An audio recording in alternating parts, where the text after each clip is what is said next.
Hello, viewers at home. Welcome to yet another exciting moment with us on this program, Women's World. Today, I want to look at something that is very, very important. All our topics are always very important. So, I want to talk about family planning because we know with taking care of the family, we are taking care of the nation. So, today, I'm having a wonderful guest, a doctor, that will be telling us more about family planning. I'm having Dr. Idayat Koko. You're welcome to this program. Thank you very much. So, now we're looking at family planning. Why family planning? Well, family planning is a way of a couple deciding and making an informed choice based on their health and their economic power, the size of the family at every point of their marriage or their life. Okay. So, what about nation? Don't you think nations do? Some nation, I guess, do check on or encourage people to have limited number of children. Yes, generally, internationally, the country is supposed to have an influence on the size of the family, because we all know that the coming together of families make a nation, and the population size of the nation has to be regulated with the social amenities available, so that the facilities available can be enough for the citizen, and the government can care for the citizen as expected. So it's expected that the country should be involved in planning of each unit of the country size, which is a family. Okay, but do you think Nigeria will have family planning? Do you think is really, because I'm thinking we are overpopulated somehow? Yes, as an African country, Nigeria is overpopulated. As a developing country, we are accepted. We are overpopulated. But we talk of overpopulation when we see that the population size outweighs the amenities, the social infrastructures available, the economical support from the government, and the economic budget of the government, which is why the government should be involved in family planning and should encourage the citizen on taking the decision on the family size, and should be able to tell the citizen the size of the family that the country can cater for. Okay. So infrastructurally, economically, educationally, those things should be put in they should be considered for any couple coming up to have particular number of children. So, and I know that way back during the time of General Ibrahim Babangida, there was this structural adjustment program, and the family planning was well pronounced. Even then I was young, but I know about family planning and family size of 4 children to a couple, and it was everywhere. When you see family support program, you see the logo being a couple with 4 children. So it was a well known then that in Nigeria you are allowed to have 4 children to a woman. Okay, 4 children to a woman. Yeah. So now, those are the importance, I guess, or are there more? Because yes, I think the woman's health, to the health of the woman, family planning is very important, and we all know that the woman plays a major role in the development of a family, and altogether it comes to the nation as a whole. That when you take care of the woman's health, you are indirectly going to take care of the man's health and the children's health, because she will be the one caring for the children, for the husband, for the in-laws, for our own family too. So at the end of the day, whatever facility you put in place to take care of the woman's health, it takes care of everybody. Okay. At the end of the day, it's good for the children, it's going to be good for the husband. So when you put family planning in front, or when you go through the process of planning your family, you are considering the health of that woman, because she's the one that will bring forth those children, and she's the one that will care for the man, that will have the strength to go out and look for economic support for the family. And a lot of time you even have women supporting the husband too. So if she's not in good state of health, she may not be able to do that. So considering family planning is not only about the woman, it's about the nation. Okay. What about in the aspect of spacing the children? I think it is family planning is about spacing the children. I said it's about you deciding on the number of children to have at a particular time. Yes. So it's about I just give birth now, and the next thing I conceive again. Is it really ideal? Is it health-wise? Is it okay? Okay. Like spacing them to have. Yes. The idea of family planning is not only about the size, because you can say 4 children to a woman or to a couple, and all the 4 children will be consecutively. Within 4 years, you have all the 4 children. But looking at the health of that woman that will carry the children, then you know that the idea of family planning is about you spacing out the children, and then at the end of the day you still achieve your desire of 4 children or even 10 children if you desire 10, but you're going to have to consider the health of that woman, the economic power of the family, the support program you have in place to assist her in bringing up those children. And then with all that, you'll be able to decide, okay, and ideally for every woman who is pregnant, for her to return back to her pre-pregnancy state, she will need 2 years. Yes. So that means for every pregnancy, her system will be altered. Altered, adjust, may not be destabilized really, but there will be some compensation in the system to accommodate the ingrowing baby. So as now after delivery, she will need some time to go back to her previous, so that she will not have some deficiencies.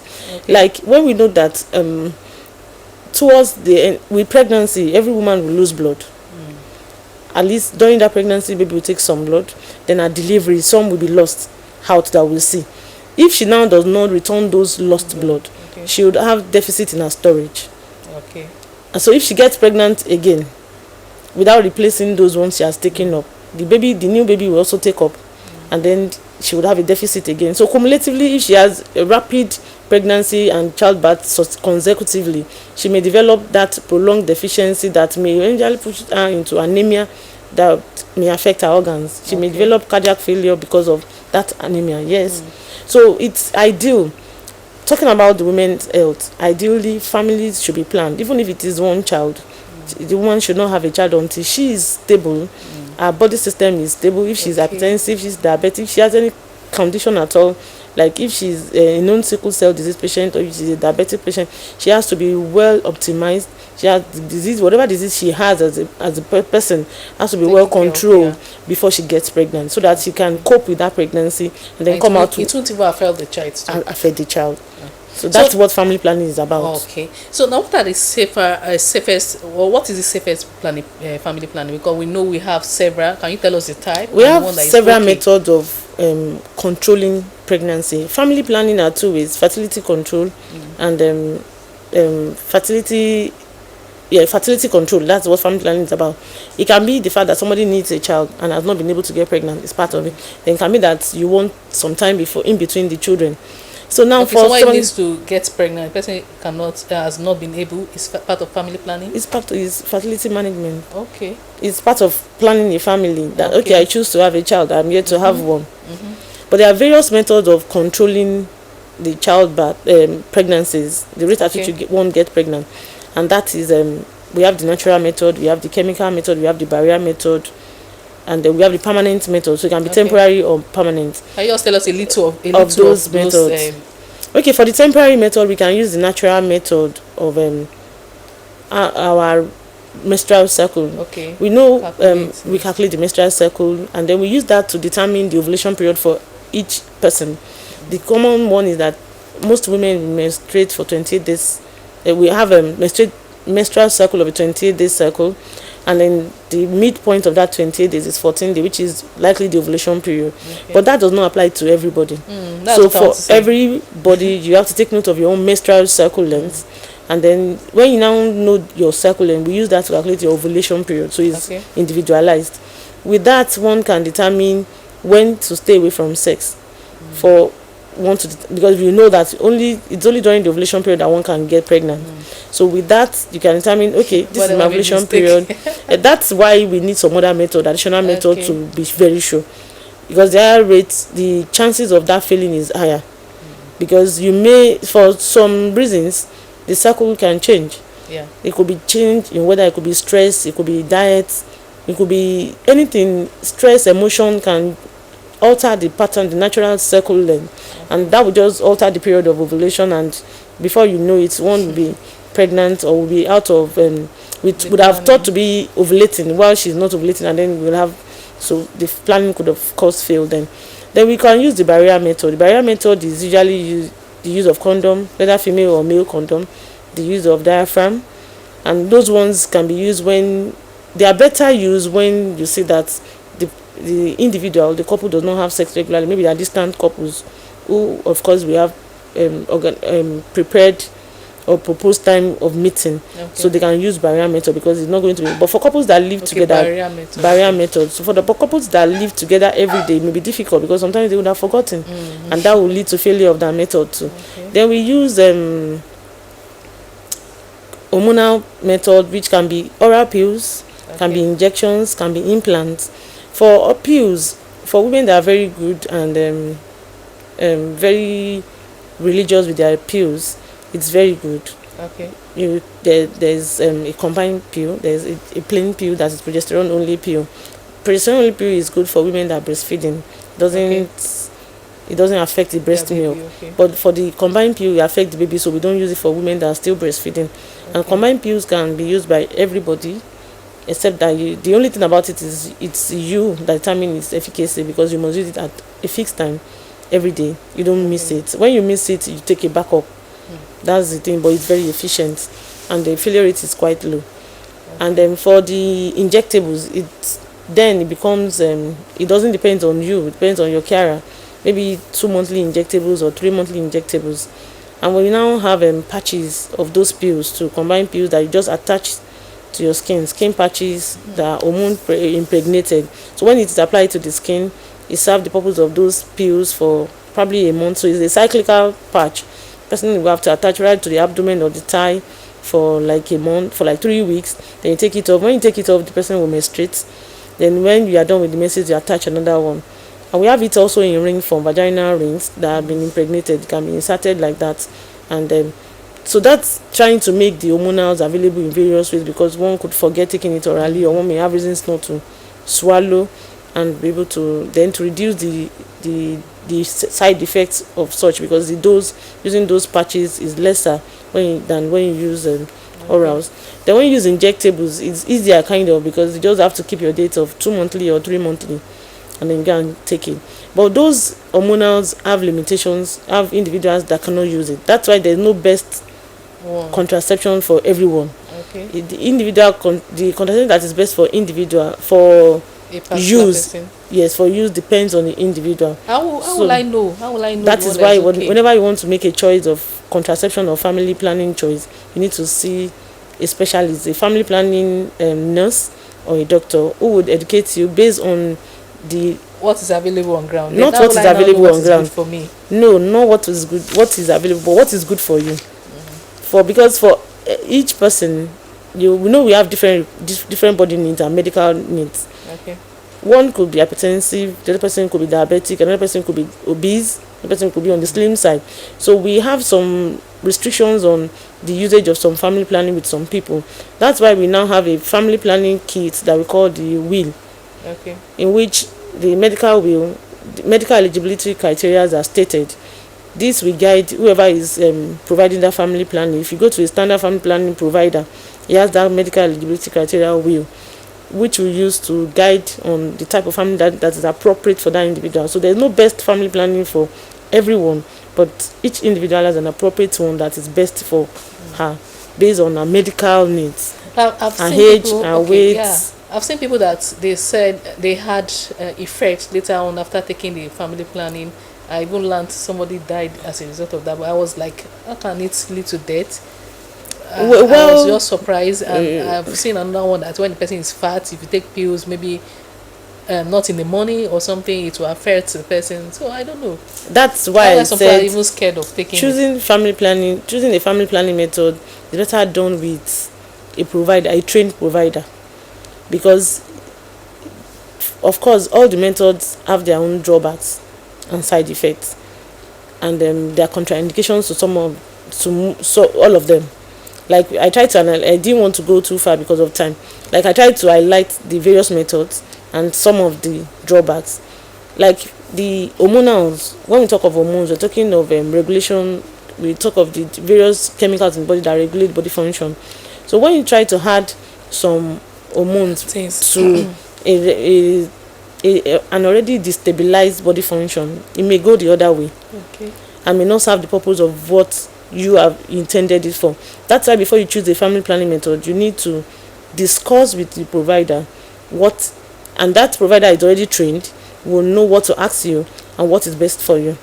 Like those examples you have cited now, somebody who is obese should not take pills.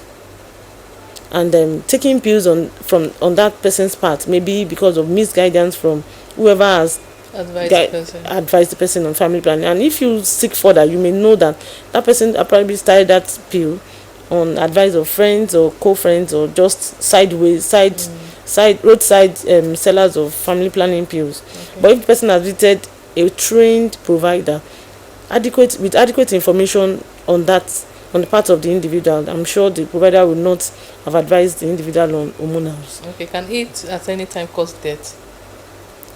Well, it's not that there has not been record of death, which could be incidental, but an inappropriate family planning could lead to adverse effects, which may eventually lead to death. Okay. So now, what about men? Can't they partake in this family planning? Yes, there are family planning methods for them or things for them to take too, so that it's not just be the woman alone that is, you be the one to carry the pregnancy, you be the one to take pills, you be the one to do this and do that. Why? Yes, there are family planning methods for men too, and research is still ongoing on those ones that will be as easy as those easily applied on women too, on them. There are works going on pills for men to reduce the sperm growth. But for now, that one will have effect too again. Yes, there's nothing without side effects. But for now, they can do surgical method of tying the vast difference, the organ that the passage through which the sperm gets into the penis during sex it can be tied, and when that is, though it's permanent, though it's reversible, but the success rate is very low. So it's one of those permanent methods that can be done on men, that when they have completed their family, then they can have it tied. It doesn't stop them from having sex or erection. It doesn't stop them from having sexual urges, but it's just that they will not be able to produce sperm that will be able to make babies. And then we have pills too. We have injections for men too. But just that in this part of the world is not yet readily accepted because of the side effects and because of the cost, I think. Some of them still are they really expensive? Things that are still new can be expensive. No, others, the normal regular ones. The regular ones for female are usually coming free or at little or no cost, but for male, they are still they are still not pocket friendly like that. So what about gaining weight? Also, like I heard of when you take it, you gain weight, you become bigger and all that. Is it really true? There's, like I said, there's so many methods of family planning. Not all the family planning methods result in weight gain, but there's some that are known for weight gain, and usually that comes with the injectables, the implants, the hormonals. Generally comes with weight gain, but it varies in individual. Not everyone gain weight rapidly like that, and like I said, if there has been proper checkup or proper discussion with your discussion and the choice in making a choice, one may not gain too much weight following the use of those ones. But what I discovered while on my having been in practice for some time now, what I discovered is that when women are free of the burden of childbirth, they tend to gain weight. Yes, like I think a lot of times being psychologically balanced and not disturbed, not having to tackle the issue of am I pregnant, am I not, for every month. I think a lot of women gain weight and then they have sex more regularly and they are happier. So I think that makes them gain weight too. How about some religion or culture does not really permit contraception? Do you think is really okay? Though I don't want us to go into religion, but for people that really want to take this, I don't know, what advice will you really want to give to those people about that? Religion is a way of life for individual, and if somebody has chosen a way of life is out of his or her free will,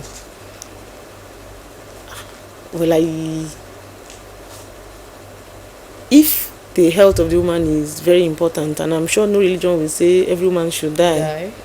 I'm sure there are ways to go about it to space the children that may not be orthodox or medically oriented, but there are ways to go. Like I've just tried to talk about the natural method of spacing children. I'm sure it's a natural way of protecting the health of a woman too. And some people, even while breastfeeding, will not get pregnant. Yes. So that's another natural way of protecting women. It's just that it does not apply to everybody. Woman. And so for a religion that has different women in their congregation, and I'm sure the doctrine would have looked into the rate of death based on childbirth and all other associated problems with childbirth. Even economically too.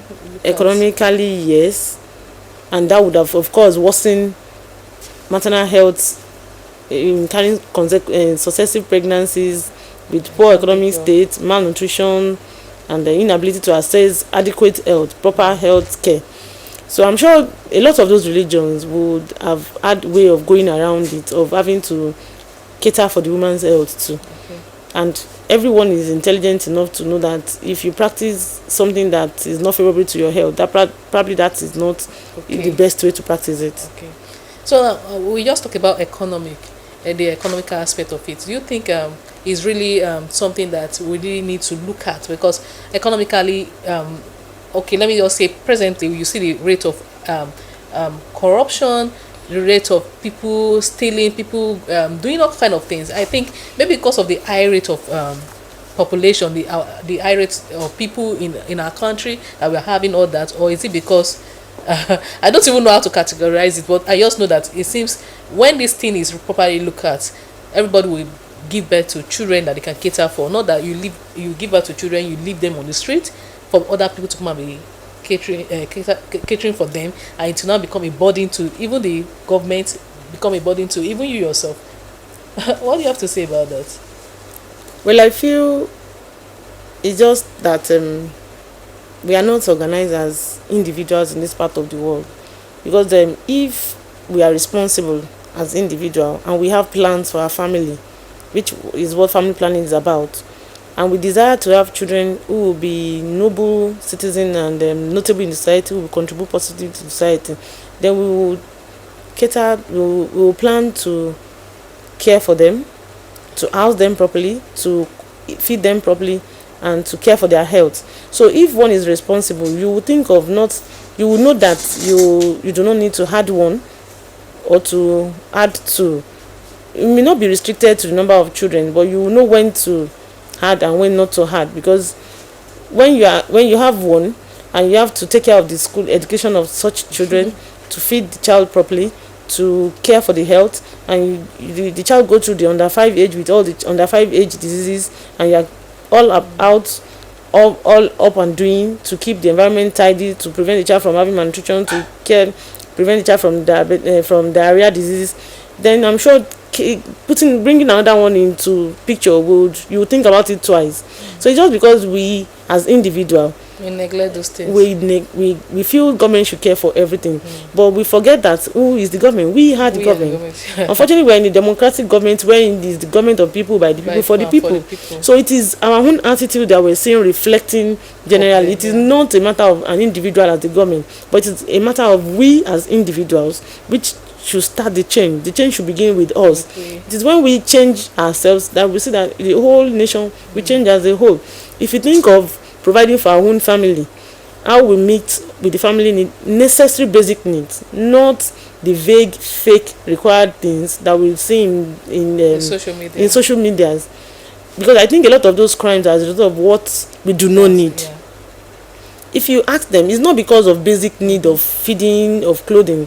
Some people just want to live large, and they feel it's when they rob on other people or when they see other people living large and they think they need to take their own share. But going back to it, if we all care for our basic needs, we may not necessarily need to go out of our way to steal. And then if there's any need for stealing, it would be basic stealing, not this robbery and high grades of vices in society. And then when we think of taking care of our children, we will not neglect them. Like we talk about women's health. If a woman is properly taken care of, the children will be taken care of. She will be around to guide them. She won't have reasons to run around to meet up the basic need of children, because we know the problem we have in society now is not about the number of children alone. It's about the children that are not properly taken care of. Yeah. Taken care of not in terms of feeding alone, psychologically, economically, physically. We all even the people that have just 2 children, we leave them to carers. And the carer is also leaving them to whoever, because you need more money. You're paying a nanny 10,000 and she feels that 10,000 does not bag. She had to add something. So she leaves the children inside, she goes about hawking or something. She does something else, and you are out there going in for another business to add to your husband's resources.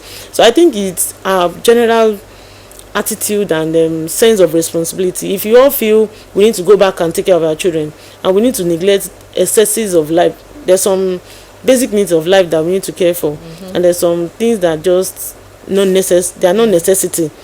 We can have them if we have them by chance or by opportunity, but they're not necessities. Like people running after to get the latest car. I mean, a lot of those things we run.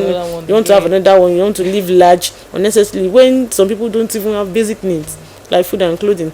So if we all change our attitude to what is essential, how do I keep my family and how do I keep healthy, then we will all be safe. And these vices will be reduced. I don't think it's the number of children alone. I think it's our mentality. Yeah, thank you very much. Before we go, I just want you to tell the women at home, or do you have to tell them briefly before we wrap it up? To my fellow women at home, we are the nation builder anywhere in the world.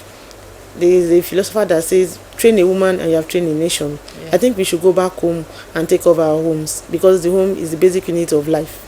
Thank you very much for coming, and thank you, viewers at home, for being there. You've heard it all. Also, come away again on the same program next week.